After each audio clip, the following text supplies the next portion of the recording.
Bienvenue dans Moon 237. Aujourd'hui on parle des Griffes du Cauchemar, le troisième film de la saga Freddy.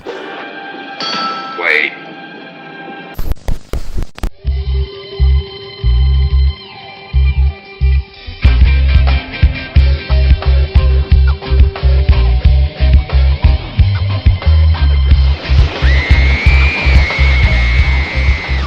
And that is the moon room. This is where everything happens, and none of it's real. Freddy 3, les Griffes du Cauchemar.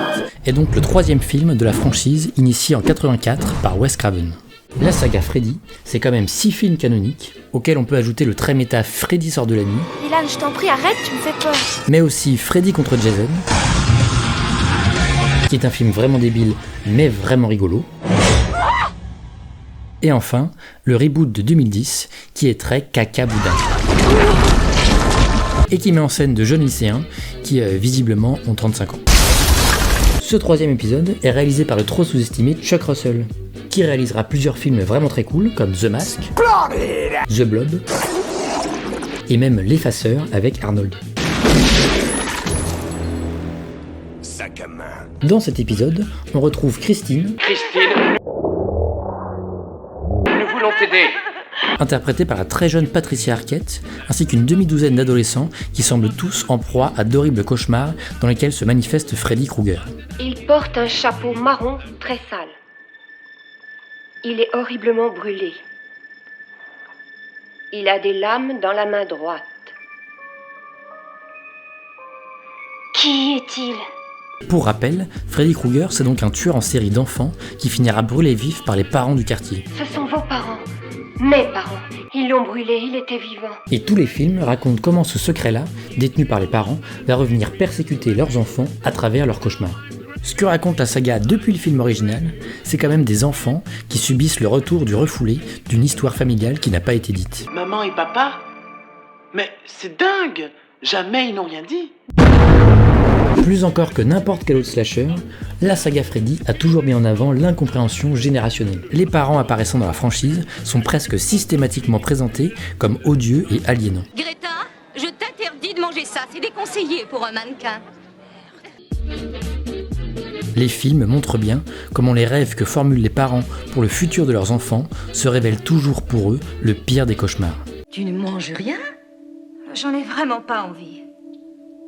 Voyons, chérie, tu devrais te forcer un peu, tu sais. C'est très bizarre. D'habitude, c'est bien toi qui surveilles mon poids, maman. Mais c'est pour ça qu'on se met au régime, afin de se conduire normalement et de ne pas indisposer les invités. Écoute ta mère. Là où Freddy 3 se démarque des autres films, c'est qu'il situe son intrigue non plus dans la banlieue de Springwood, mais bien au sein d'un service de psychiatrie où se retrouvent plusieurs jeunes suicidaires et terrifiés à l'idée de dormir. Non, je ne veux pas dormir! Personne ne me fera dormir là chez moi! Dans Freddy 3, la défaillance des parents cède la place à l'institution psychiatrique qui va venir incarner de la meilleure des façons ce point de butée générationnel. Vous ne ferez aucun progrès tant que vous ne reconnaîtrez pas vos rêves pour ce qu'ils sont. Et que sont-ils ? L'expression de votre culpabilité. Des cicatrices psychologiques provenant de conflits moraux et sexuels. Super, maintenant c'est ma queue qui est responsable. Alors l'un des gros points forts du film, c'est que les jeunes acteurs jouent tous plutôt très bien et sont tous particulièrement attachants. Je m'appelle Will Stanton. Je m'appelle Karine White. Je m'appelle Jennifer Caulfield. Et sitôt que je sortirai d'ici, j'irai à Los Angeles pour devenir actrice. Je passerai à la télévision. Et mon préféré, c'est Philippe. Philippe, c'est pas ça! Philippe! Est-ce que je peux ajouter quelque chose pour nous faire gagner du temps? Bien sûr, Philippe, vas-y.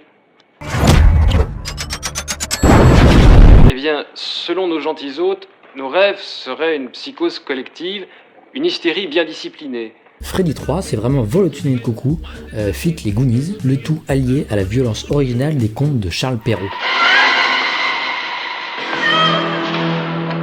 Car en effet, les enfants sont tous très sympathiques, et malgré tout, ils vont tous se faire massacrer les uns après les autres.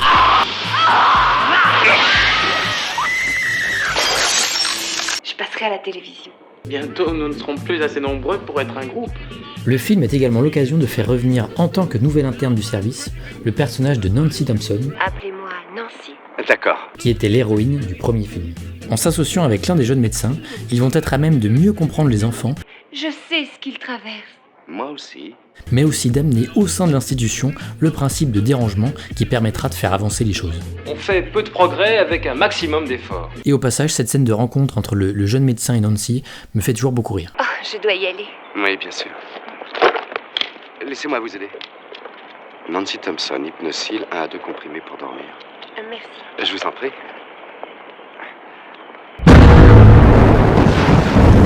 Ce qui moi me plaît particulièrement dans ce film, c'est son côté complètement décomplexé, limite psychotique, qui fait que le film peut aussi bien être d'une extrême violence que d'une infinie mièvrerie. Chacun de vous a une force intérieure.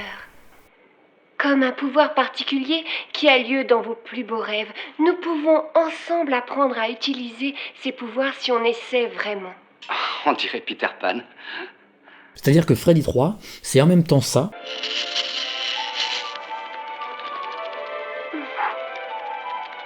À toi, Christine. Que fais-tu dans tes rêves? et en même temps ça. Je t'ai demandé où tu avais planqué ton bonbon. Tu devrais écouter ta mère. Écoute ta mère. Et c'est à un tel point qu'on peut se demander finalement à qui ce film s'adresse. Trop trash pour les enfants, beaucoup trop niais pour les adultes. C'est fini. Le film est selon moi un vrai grand film sur l'adolescence. Et même plus encore, un film fait d'adolescence.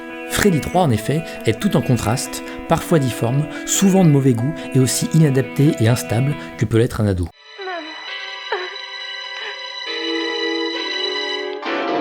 Et c'est sans doute ce qui fait que le film m'habite encore aujourd'hui et qui le rend à mon sens aussi précieux et magnifique. Mais tout de suite, une séance d'hypnose. Je vais compter à rebours à partir de 5. Et quand j'aurai fini, vous serez tous bien endormis. 5, 4, 3, 2, 1.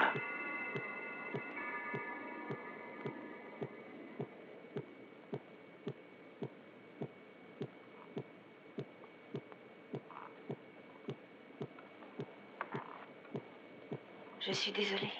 Ce n'est pas grave, on recommencera. Tout le monde se lève.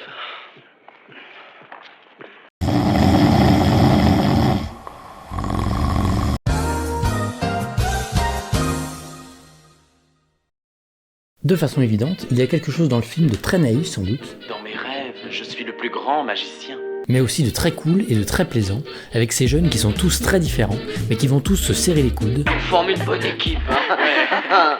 qui fument en cachette en jouant à Wizard Master, bref, qui font la révolution à l'hôpital. Faut aussi parler du personnage de Nancy Thompson, qui est un personnage qui compte beaucoup pour Nounours et moi. Faut savoir que c'est sans doute en grande partie Freddy 3 et Nancy qui ont motivé Nounours à devenir psychologue clinicien. Et en effet, il y a quelque chose qui fonctionne très bien avec le retour de Nancy, qui est un personnage qui, à l'image du film lui-même, est dans une espèce d'entre-deux. Elle n'est plus l'adolescente du premier film, mais elle n'appartient pas non plus complètement au monde des grands. Une position singulière qui lui permet de se décaler du discours aliénant de l'institution, mais aussi de celui des adultes. Elle a toujours eu des cauchemars. Non, mais ils ont empiré quand je lui ai enlevé sa carte de crédit. Et ainsi de pouvoir accéder au monde onirique de Christine et des autres enfants. Et c'est aussi un super point d'entrée et d'identification pour le spectateur, puisque Nancy partage avec lui l'expérience du premier film.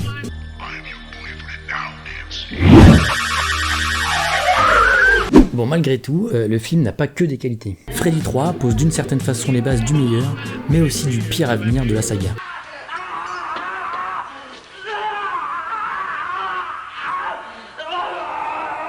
Le pire, c'est notamment toutes les élucubrations sur les origines de Freddy, Le bâtard d'une centaine de pauvres malades mentaux. qui vont envahir les films suivants et qui n'apportent selon moi pas grand-chose de très intéressant. Nous sommes arrière d'une créature de Dieu. Laissez pas s'échapper.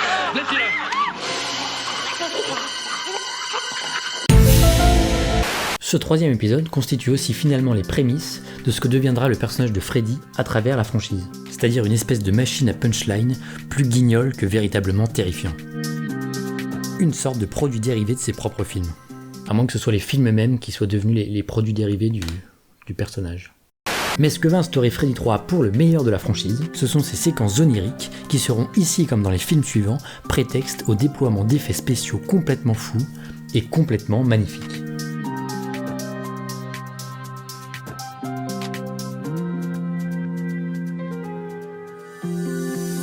Et c'est pour ça qu'à mon sens, toute la saga vaut vraiment le coup d'être vue. Parce qu'aussi mauvais que soient certains épisodes, et ils le sont à peu près tous après le 3, et bien il y aura toujours, même dans le pire de la série, au moins une séquence vraiment incroyable, un effet de maquillage ou un animatronique qui défonce. Et même dans le 6. Même dans le 6. Je t'aurai mon mignon, et ta petite âme aussi. Bon, il y a un autre point qui me trigger pas mal, c'est le côté antipsychiatrique que véhicule le film. Alors il est possible que peut-être que j'extrapole un peu. Mais quand même, l'antipsychiatrie, c'est le terme lancé par le psychiatre David Cooper pour désigner un ensemble de mouvements du début des années 70 visant un bouleversement total des pratiques de la psychiatrie, jugé alors comme un lieu de répression violente. Certains anciens patients de l'époque, devenus antipsychiatriques, se désigneront d'ailleurs comme des survivants de la méthode psychiatrique plutôt que des patients. Vous avez dit qu'ils sont des survivants. Ils sont en survie dans un sens. Mais combien de temps survivront-ils, dites-moi, Ned? Combien de temps vas-tu durer? Plus longtemps que vous tous. Pour David Cooper et ses confrères, la psychiatrie doit se renouveler en apprenant de ceux qu'elle désigne comme fous et qui, selon eux, ne font rien d'autre que d'essayer de préserver leur liberté face aux déterminismes sociaux et familiaux. C'est ridicule, je connais ma fille. Elle veut seulement attirer l'attention, c'est tout. Il s'agit maintenant de ramener le savoir du côté des patients. Chacun de vous a une force intérieure. Et surtout, de réapprendre à les écouter. Voulez-vous essayer d'aider ces gamins? Vous les écouterez ou vous les écouterez au moins? Pour les antipsychiatres, la finalité des pratiques asilières serait de bâillonner toute contestation des normes en prétextant la foule.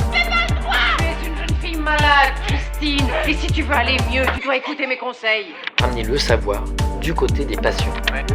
L'hôpital vient perpétrer l'empêchement qui se joue dans la famille et qui se joue dans la société. Et effectivement, dans Freddy 3, l'institution se fait complice du secret familial et se montre à son tour incapable de toute forme de compréhension vis-à-vis du problème que rencontrent les enfants. Et désormais, nous allons fermer vos chambres durant la nuit. Et vous allez tous prendre des somnifères pour dormir. Je fous mon pied au cul à celui qui essaie de me droguer. Tu as gagné le droit de passer la nuit dans la chambre d'isolement. Maintenant, assieds-toi. Pour soigner les patients, il faut d'abord soigner l'hôpital. Et pour les antipsychiatres, le seul moyen de soigner l'hôpital, c'est de le détruire. T'es quoi, hein? T'es quoi? Un malade mental. C'est un fait, c'est un fait. Si tu n'achètes pas voiture, on n'a pas de véhicule musical. Mixeur informatisé, gadget sexuel à brancher sur le secteur.